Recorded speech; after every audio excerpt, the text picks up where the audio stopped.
So hello guys, চলে এসেছি আমরা নতুন একটা ভিডিও নিয়ে। এবং আজকের ভিডিওতে আজ আমরা তোমাদের ডিএসসি 2টি ওয়ার্ল্ড লিটারেচার্স এই পেপারটায় কোন কোন 10 মার্কস এবং কোন কোন 5 মার্কসগুলো এইবার এক্সামের জন্য ইম্পর্টেন্ট আজ আমরা আজকের ভিডিওতে আলোচনা করব। তাই জন্য ভিডিওটা কিন্তু তোমরা শেষ পর্যন্ত অবশ্যই দেখতে থাকো। এবং আজকে 5 মার্কসে যেইগুলো আমি বলবো এগুলো 2 মার্কসের আসতে পারে, তাই জন্য ভালোভাবে তোমরা কিন্তু এগুলো প্রিপেয়ার করে রেখো। তো প্রথমেই 5 মার্কসে আসা যাক। 5 মার্কসে যেমন এখানে প্রথমে রয়েছে describe the significance of the Latin phrases in the narrative of the novel bent in the river. যে বেন্ট ইন দ্য রিভারে আমরা যে ল্যাটিন ফ্রেজেসগুলো দেখে থাকি সেটার সিগনিফিকেন্সটা কি আমাদের বলতে হবে। Next, critically evaluate the portrayal of Salim in Naipaul's Bend in the river.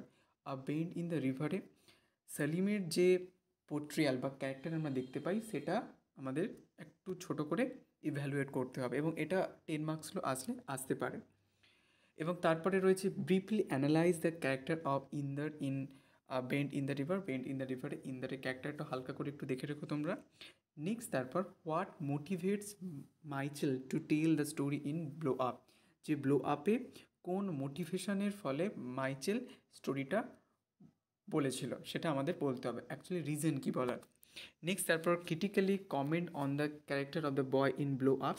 Blow আপে বয়ের ক্যারেক্টারটা সম্পর্কে আমাদের একটু কমেন্টারি করতে হবে। নেক্সট হচ্ছে bring out the significance of Wright's use of nature imagery in বোর্ডারিং। যে বোর্ডারিংয়ে জুদিত রাইট যে ন্যাচারাল ইমেজারিজগুলো ব্যবহার করছেন সেটার সিগনিফিকেন্সটা কি সেটা আমাদের বলতে হবে। নেক্সট, তারপর comment on the hunter is gone, the spear is planted underground. এই লাইনটা একটু করে রাখো, ভেরি ইম্পর্ট্যান্ট একটা লাইন। Next, critically comment on the theme of dislocation and relocation in Naipaul's Bend in the River. Bend in the রিভারে যে dislocation এবং রিলোকেশন আমরা যে থিমটা দেখতে পাচ্ছি সেই থিমের সিগনিফিকেন্সটা কি, সেই থিমের মধ্য দিয়ে নাইপল কী বলতে চাচ্ছেন সেটা আমাদের বলতে হবে।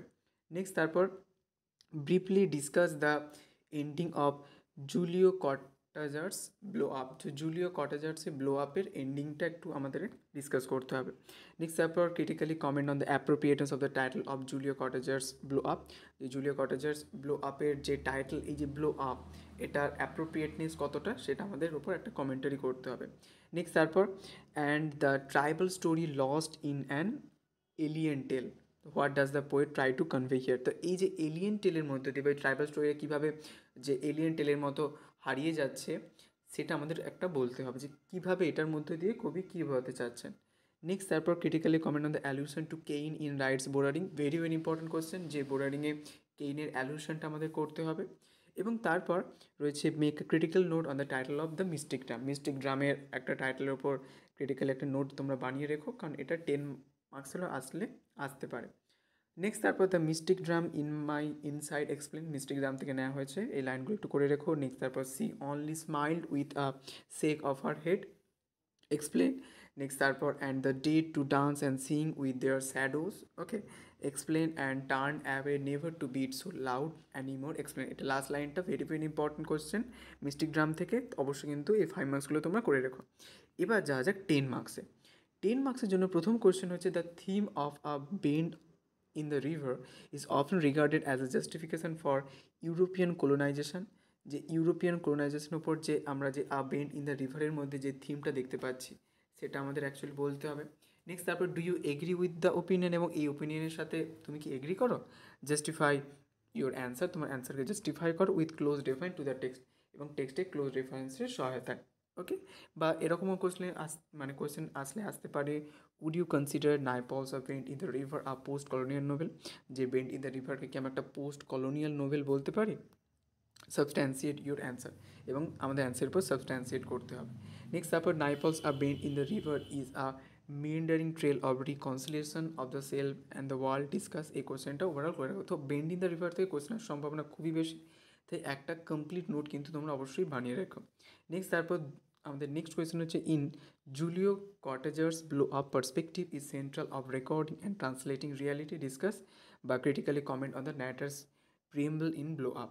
এই কোশ্চেনটা ওভার করে রাখো ব্লো আপ থেকেও। নেক্সট, তারপর বোরারিং থেকেও আসার সম্ভাবনা খুবই বেশি। How does Bora Ring present the poet's idea on the aboriginal way of life. elucidate. Next, Judith writes bordering is a lamentation about the loss of culture after European settlement. Discuss. ওকে, যে কীভাবে বোর্ডারিংয়ে Judith রায় তিনি lamentation করছেন তারা culture হারিয়ে যাওয়ার ফলে এবং European settlement আসার ফলে কীভাবে নেটিভ মানুষেরা তারা তাদের হেরিটেজ বা কালচার যে সকল ট্র্যাডিশন সেগুলো তারা হারিয়ে ফেলেছে, সেটার জন্য যে ক্ষোভ প্রকাশ করছেন জুডিথ রাইট, সেটা আমাদের বলতে হবে। Next make a critical note on the ব্রাইডগ্রুমের ওপর একটা ক্রিটিক্যাল নোটও বানিয়ে রেখো তোমরা। And make a critical note on the dance of the ফার্স্টের ওপর ওভারঅল করে রেখো, কারণ এগুলো 5 মার্কসে আসতে পারে, তাই জন্য এগুলো আপাতত তোমরা করে রেখো। অ্যান্ড বেস্ট লক সবাইকে, খুব ভালোভাবে তোমরা এক্সাম দাও। আর যদি তোমাদের কোথাও কোনো প্রশ্ন থাকে অবশ্যই তোমরা কিন্তু কমেন্টে জানাতে ভুলো না যেন।